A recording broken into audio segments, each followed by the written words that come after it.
Test 1 2 3. Test 1 2 3. Ooh. Pew, pew, pew, pew, pew, pew, pew. All right, let me just post on Instagram that I'm going live.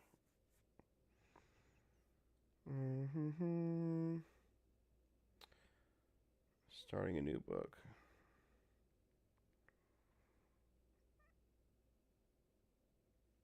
Live now. All right, guys, just posting my live now links. Boom. So what's up? I haven't streamed in about a week, guys. I can't believe I didn't stream all week, man. What's up with that? So, let's see, save draft.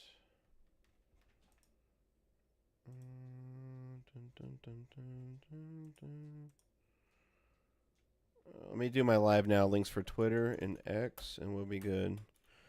Hang tight, guys. We're going to start the book reading in just a moment. Let's go. Live now links. Where are those? Live now. So as I'm posting this, all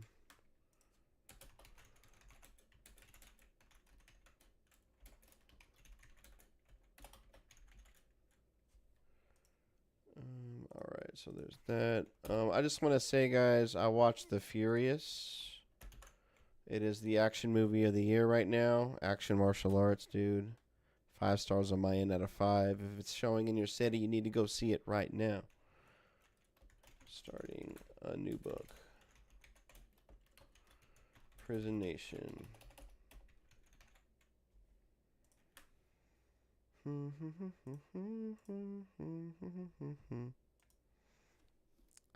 All right, guys. Welcome to the stream. Game.film is here, logged in. I've been working out lately, guys. I'm getting some gains. Yeah. Gotta show the guns off, you know? I'm doing more cardio, but I just gotta stop drinking, man. I like drinking beer. My gut is not showing much there. But anyways.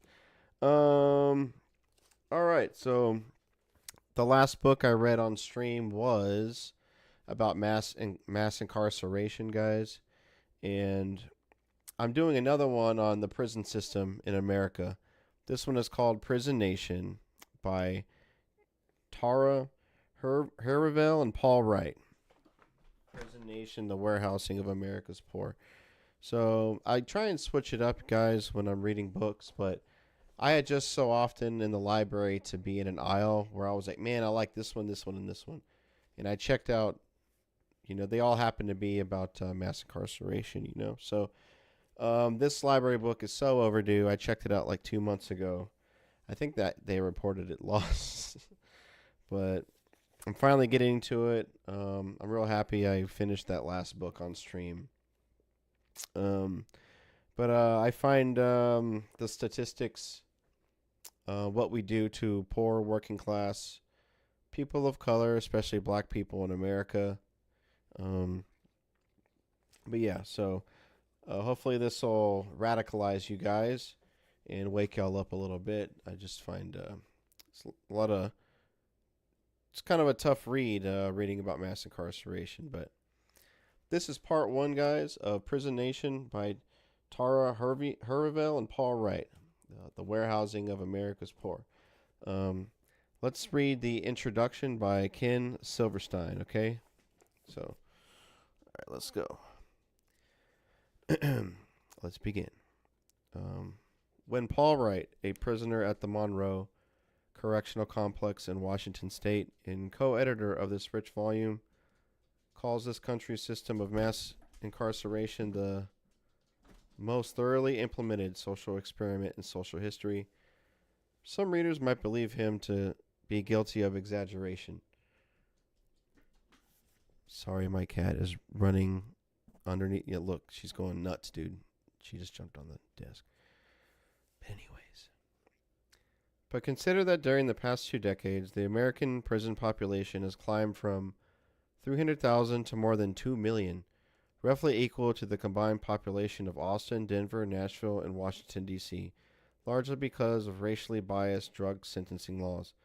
About half of America's prison population is African American, and 1/4 of all black men are likely to be imprisoned at some point during their lifetimes. 1.5 million children currently have a parent behind bars.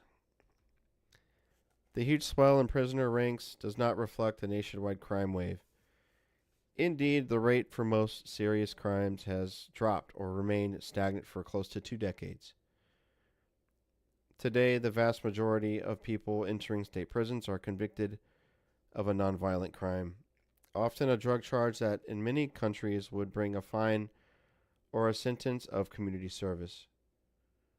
The soaring lockup rate has produced a corresponding boom in prison construction. In California, where spending on prisons exceed outlays for higher education, passage of the infamous Three Strikes Law a decade back has led to the construction of almost a score of new jails and prisons. According to the writer Eric Schlosser, California alone holds more inmates in its jails and prisons than do France, Great Britain, Germany, Japan, Singapore, and the Netherlands combined. Schlosser calls this state of affairs a prison industrial complex, which he defines as a set of bureaucratic, political, and economic interests that encourage increased spending on imprisonment regardless of the actual need. The prison industrial complex is not a conspiracy, but a confluence of special interests that include politicians who exploit crime to win votes, private companies that make millions by running or supplying prisons, and small town officials who have turned to prisons as a method of economic development.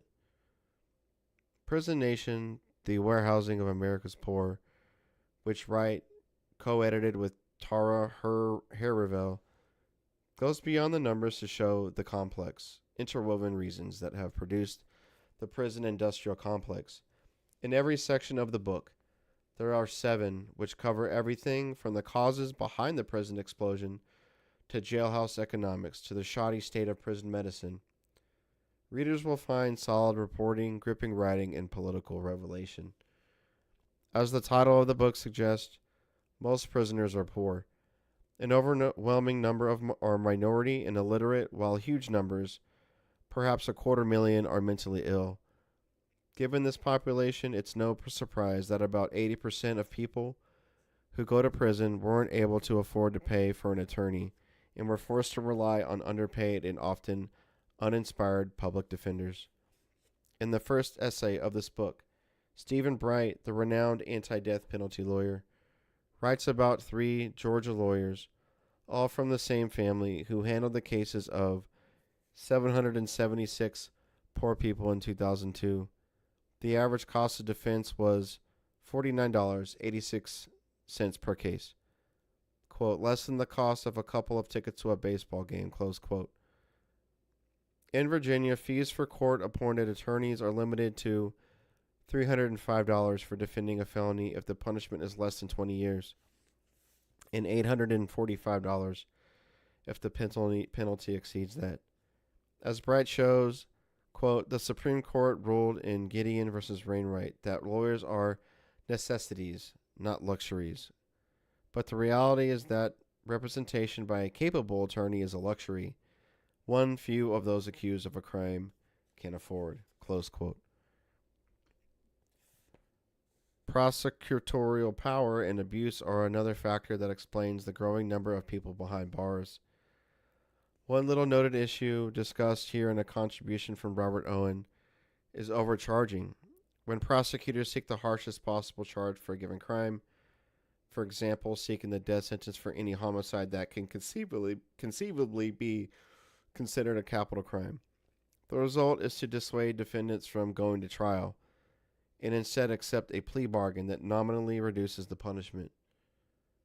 As Owen explains, the reduced charge may be all the prosecutor can expect to win at trial, but many defendants, especially poor ones with inadequate counsel, aren't prepared to run the risk of having a jury convict him of the greater charges. In an especially fine essay, Kelly Varela tells the story of Joseph Bostic to show how the parole system puts so many released prisoners back behind bars.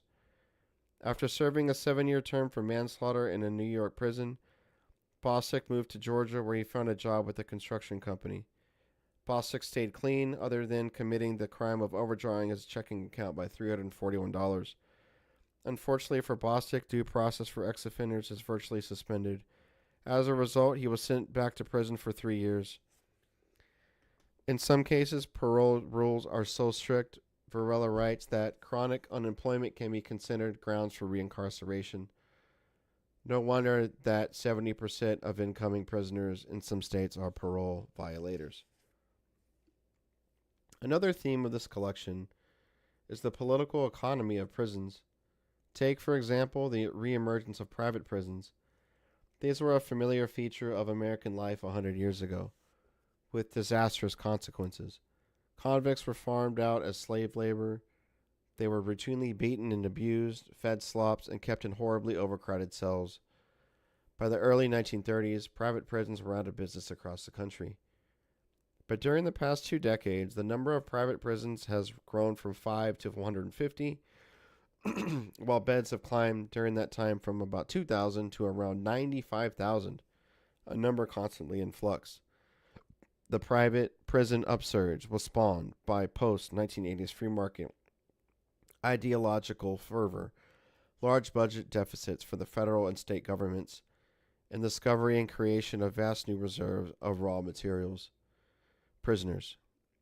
While the stock market crash of the past few years has hit private prison stocks hard, until quite recently, those companies were the darlings of Wall Street. Everybody's doing the jailhouse rock. The jailhouse stock, read the headline in the U.S. Today story on the topic. A 1996 conference sponsored by World Research Group and a New York-based investment firm informed investors while arrests and convictions are steadily on the rise, profits are to be made, profits from crime. Get in on the ground floor of this booming industry now. Prisoners also mean profits for certain well-known multinational corporations who employ prisoners for little or no pay. As Paul Wright shows, those companies include Boeing, Nintendo, Starbucks, and Transworld Airlines. Meanwhile, many of those same firms are laying off their own workers or moving abroad in order to cut costs. The essays cited here are just a few of the many eye-opening contributions in Prison Nation. By the time readers are finished, Wright's description of the prison system as a gigantic social experiment won't seem hyperbolic at all. And that is the introduction, guys. So what I did, as you can see, there's about maybe 2 dozen, 3 dozen or so. These are articles taken from the past 20 years or so. And I'm not going to read every single one because some are way too long, guys, and I don't have the mental fortitude to read so much, especially on stream, you know. And I want you guys to purchase this book or check it out at some point, so I don't want to spoil it all, you know. So, section 1 is titled The Warehousing of America's Poor. And I'm going to skip the first one there because that one's really long. What I'm going to read is titled an article that was written in April 2002. This is titled Absolute Power, Absolute Corruption by Robert Owen. Page 23. Let's read. American society conventionally regards public prosecutors not just as lawyers out to win cases, but as representatives of a broader public interest in fair outcomes. The Supreme Court, in one of the most famous expressions of this view, called the prosecutor not an ordinary party to a controversy, but a sovereign whose obligation to govern impartially is as compelling as its obligation to govern at all.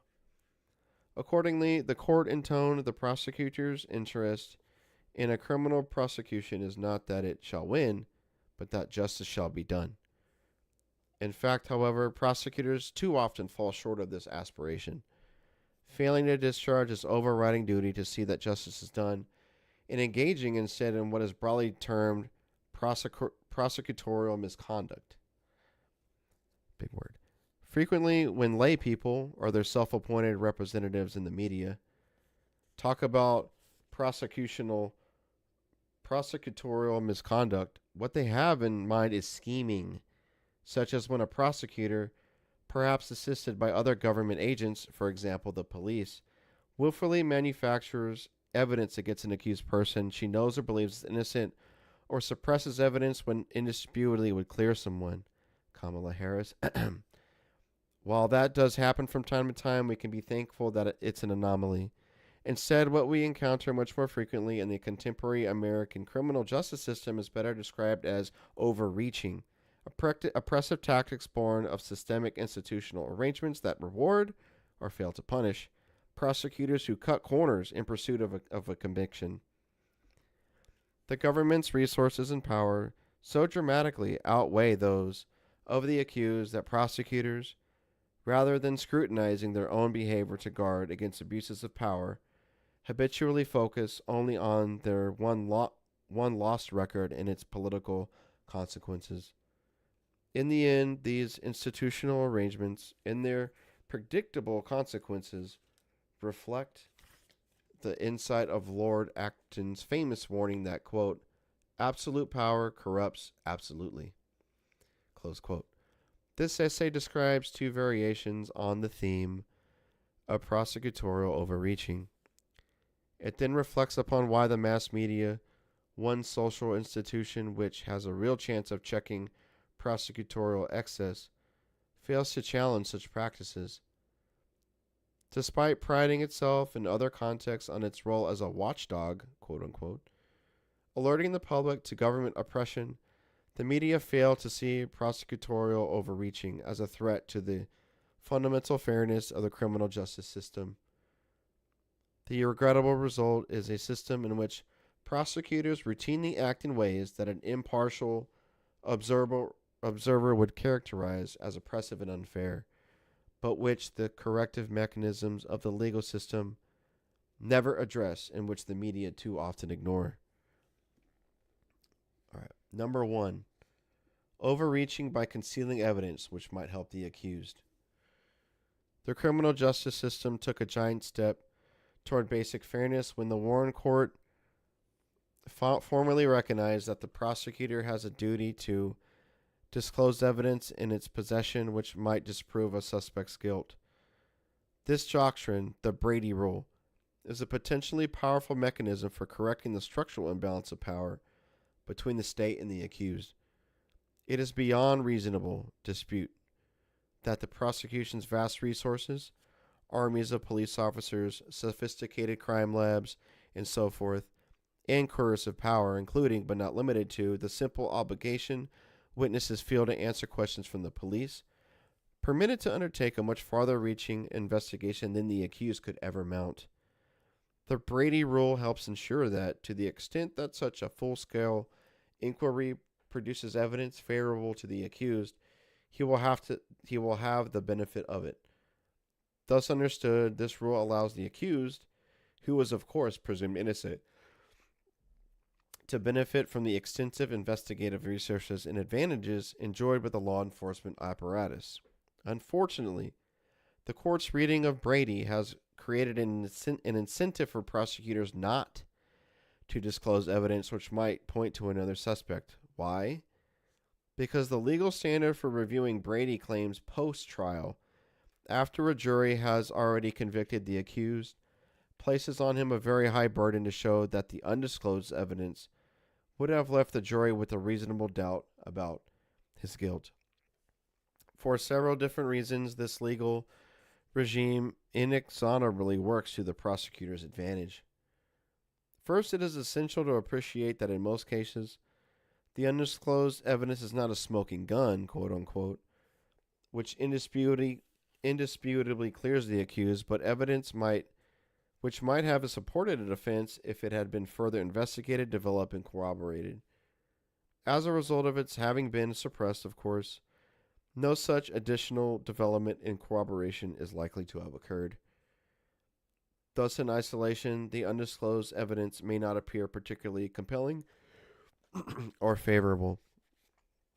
Second, the retrospective harm analysis created by the courts is irreducibly and unfairly speculative. It's difficult to know exactly how defense counsel might have tried the case differently had she known, about a particular piece of evidence in advance of trial. Trials unfold organically, and it is often reliably to recreate the path events might have taken if the prosecution had been forthcoming. In short, the pretrial disclosure of a single item of evidence through a sort of ripple effect might have reshaped the entire trial. This effect makes backward-looking attempts to measure the effect of such non-disclosure singularly fruitless. Finally, guilty verdicts have inertia. It is extremely hard for even a fair-minded court reviewing a Brady claim after trial to ignore the apparent strength of the state's case, since it did, in fact, persuade 12 fair-minded jurors to convict. Simply put, a convicted person usually looks guilty, which tends to skew the reviewing court's judgment toward finding no harm from the prosecutor's pretrial suppression of potentially exculpatory evidence, particularly where the favorable evidence has not been developed and corroborated by a full-scale defense investigation. It will shrink in significance by contrast to the case actually presented by the prosecution at trial. Thus, courts exaggerate when they suggest that the prosecution assumes the risk of an eventual reversal when it fails to disclose potentially exculpatory evidence before trial. As a practical matter, the risk dissipates once the defendant has been convicted. The prosecutor need only succeed in suppressing the evidence until after trial, and then can preserve the guilty verdict by exploiting the tactical advantage it enjoys under the prevailing legal interpretation of Brady. The Brady rule, the Brady doctrine. All right, number 2. Overreaching by overcharging and by coercing cooperation with the prosecutor. Another pernicious and commonplace variety of prosecutorial overreaching is overcharging, a tactic that can assume a number of different forms depending on the case and the jurisdiction.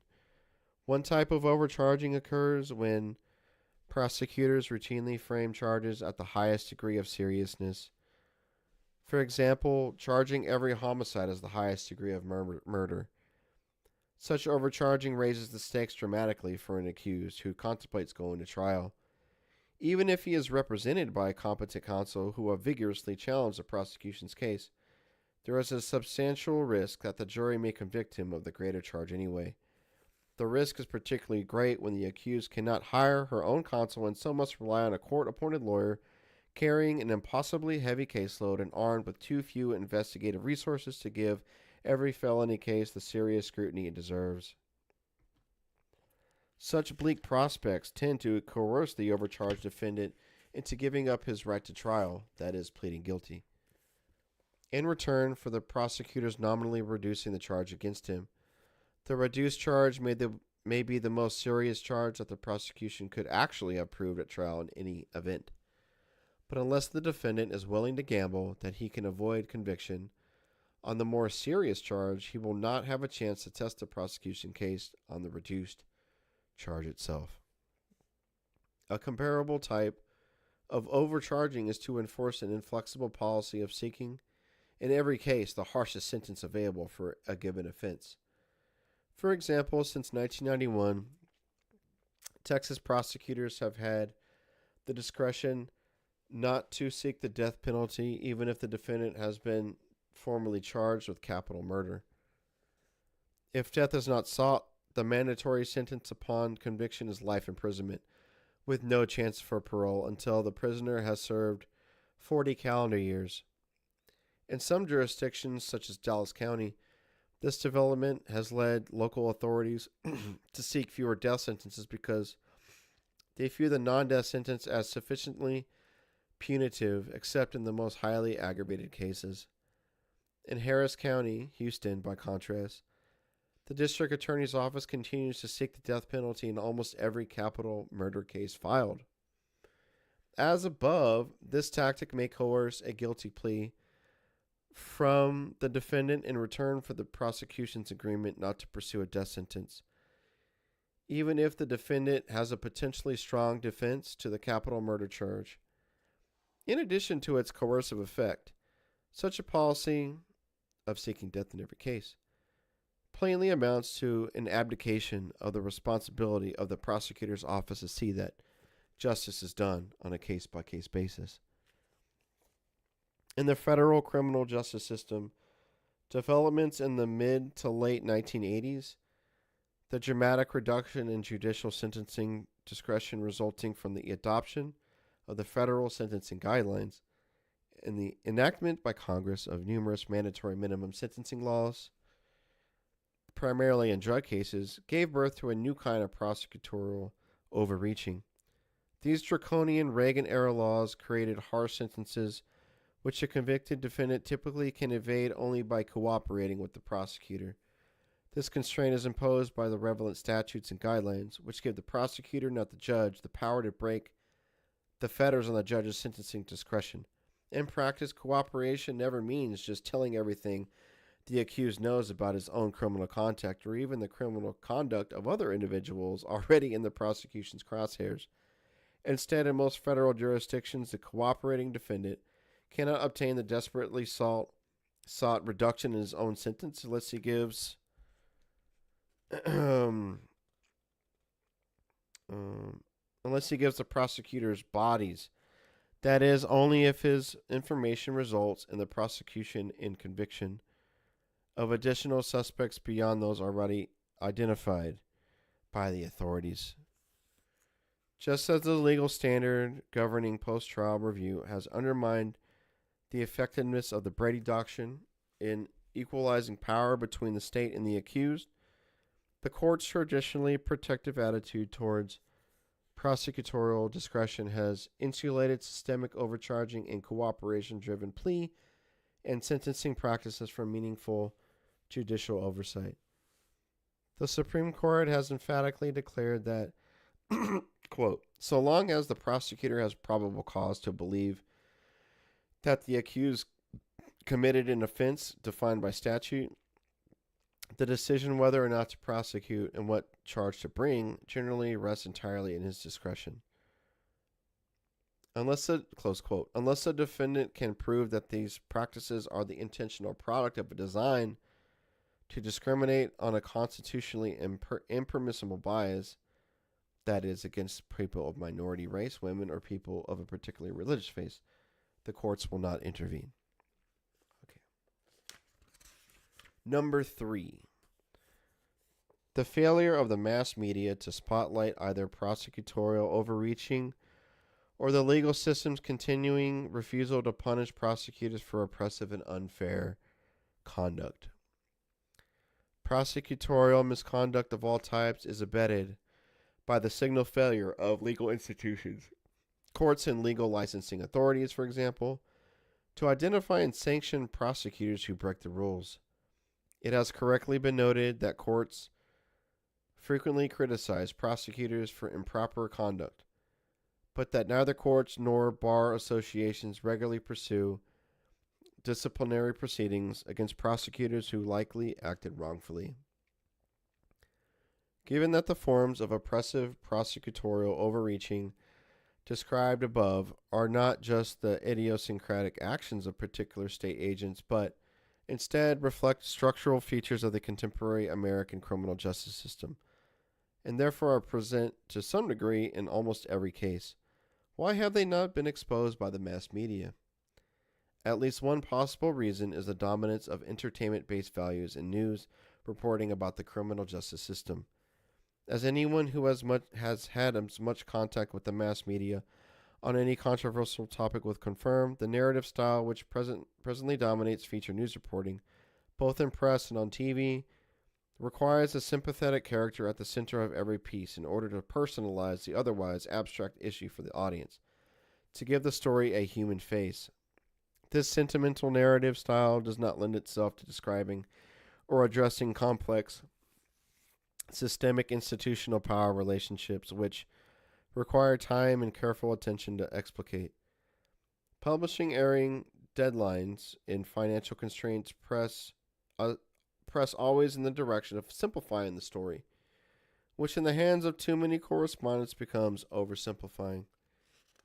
Perhaps more important, The sentimental narrative style permits the reporter, whether unconsciously or by design, to avoid the political implications of the structural issue. For instance, large numbers of people are being oppressed because of their race or their poverty or their powerlessness, calling into question the legitimacy of the system oppressing them, which might alienate some significant proportion of the advertiser's target audience. Likewise, the history of particular prosecutorial practices in their relationship to other institutionalized routines and power relationships can be excised as too time consuming or distracting from the personalized story, reducing the controversy to the micro scale at which the problem is not a set of oppressive institutional arrangements that systemically deny fair treatment, but instead the bad conduct of one actor who is oppressing a good victim, conveniently pretermits consideration of such questions. Instead, the dominant narrative mode is best suited to presenting black and white hero and villain scenarios, in which the authorial sympathies of the reporter, while nominally under wraps for the sake of objectivity, are evidently on the side of the designated hero. Ultimately, the mass media are concerned with making money. Advertising fees fuel the engine of the media machine, and that means telling stories in an entertaining but sentimental fashion, taking care to offend as few viewers, that is, customers of the network newspaper's primary advertising clients, as possible. This motivation is directly at odds with presenting the story of prosecutorial overreaching, which is at bottom not about the venality of particular prosecuting attorneys, but about institutional structures which create a systemic imbalance of power that precludes a truly adversarial system of criminal justice. As regrettable as it may seem, the culprit in the mass media's failure to bring these issues into the public consciousness is the familiar one: capitalism. My phone's ringing. All right, guys. Well, that was the introduction in one part of Prison Nation by Tara Haravel and Paul Wright, The Warehousing of America's Poor. So as you can see, I've got quite a few bookmarks here. Gonna read a good chunk of the book, but not every chapter, okay? But thank you guys for watching. I have to depart. I think work's calling my phone, and I have a doctor's appointment to get to.